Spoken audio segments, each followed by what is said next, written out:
वालेकुम नाजरीन। एक जमाना था जब खबर की दुनिया चिट्ठी के जरिए सफर करती थी। खत की शक्ल में खबरें दूर दराज के इलाकों से एडिटर तक पहुंचती थी। फिर आई फैक्स मशीन जिसने खबरों को बर्क रफ्तारी दी।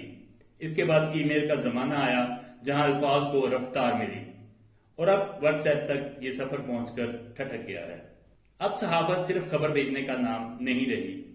अब असल सहाफी वही है जो कंटेंट बनाने की सलाहियत रखता हो, जो तख्लीक करे, लिखे, बोले, रिकॉर्ड करे और उसे एडिट भी खुद करे।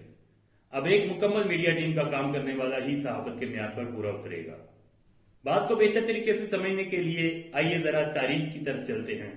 17वीं सदी में जब यूरोप से पहला अखबार छपा, तब से लेकर आज तक सहाफत ने कई करवटें बदली हैं। पाकिस्तान में आजादी के बाद रोजनामा जंग, नवाए वक्त और दीगर अखबार ने कौम की रहनुमाई की। फिर रेडियो आया, सहाफत ने रुख बदला और आवाजों ने अल्फाज का साथ दिया।